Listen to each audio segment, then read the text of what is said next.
Greetings and welcome to one of the great debates of the modern age. What is the best car in the world ever? Well, I don't know. Guess we'll just have to go find out.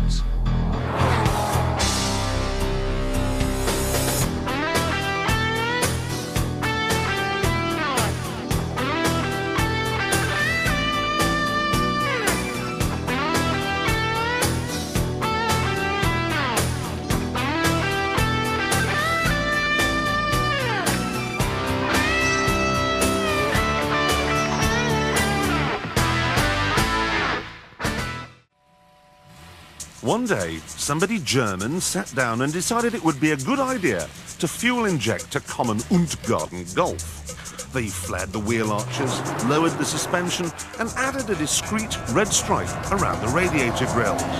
The GTI was born. It was a subtle fireball, a bunny rabbit with spiky teeth. Whoa! It's good to be back.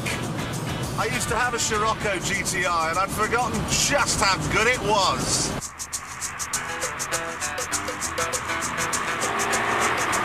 Pretty soon the GTI had killed off so-called sports cars like the MG. I mean, this is faster, more practical, more reliable, and it didn't leak.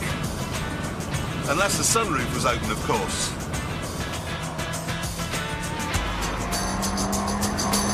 You could argue that giving a Mark I Golf GTI the full moo on a road like this is more fun than spending an evening with Elle Macpherson. Now that's silly, but I will tell you this. If this were presented to me today as a brand new car, I would wet myself with excitement. The trouble is, the hot hatch was so popular, people started driving them without actually bothering to pay for them. Insurance premiums went through the roof, and sales plummeted. The GTI basically became a victim of its own richly deserved success.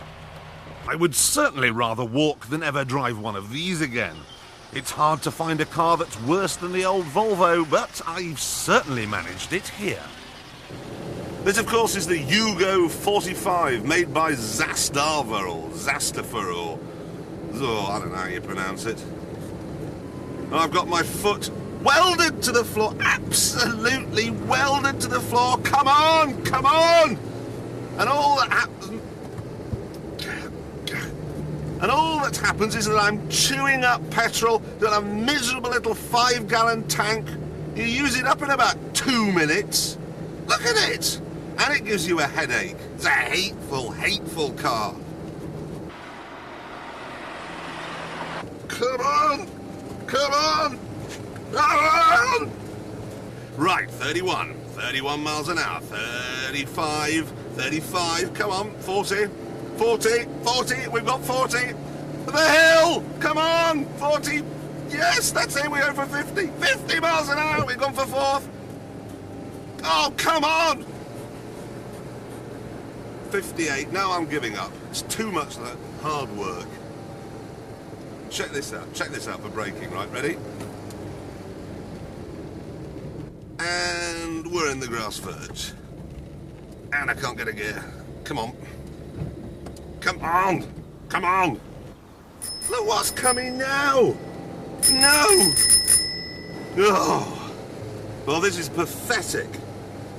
You get overtaken by wildlife. What they did with the Yugo 45 was take all the best bits of the Fiat 127 and throw them away. Once they were left with the bag of rubbish, they then got a top Yugoslavian styling guru to come up with this amazing shape. They had the audacity, the barefaced cheek and effrontery to call this car a Sunny. A Sunny! It should have been called the Nissan Drizzle. The Nissan slightly foggy and a bit windy later with a bit of light rain lasting till Friday. The Nissan Bank Holiday Washout. The Nissan Miserable. The Nissan Hateful. The Nissan Spam. The Nissan Anchovy with marzipan coating. I hate it on a cellular level. I hate every fibre of its construction. I hate its exterior. I hate its interior. I hate its steering, its gearbox. I hate its engine. I want to smash its face in with a monkey wrench. I want to kick it. I want to push it off a cliff.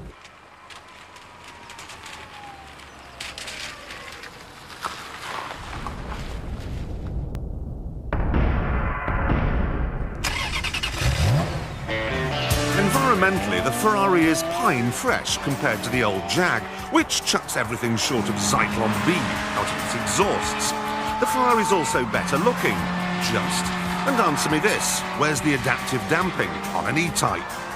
And then there's the power.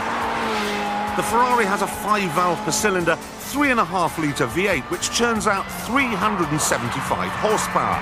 Unthinkable grunt in 1961, but today, no more daunting than a ham sandwich. Ordinarily, when somebody gives you a £90,000 plaything, you're a bit intimidated, a bit frightened. But with this, it doesn't take very long before you're flinging it into corners with the carefree abandon of someone who's just been granted eternal life.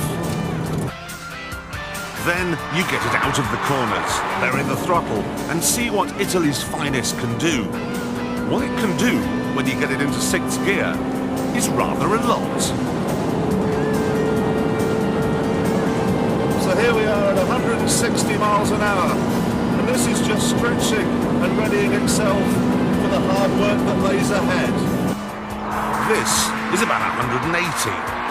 It's a year since I first drove this car, a year since I said I couldn't think of a single way to make it better, and it still holds true.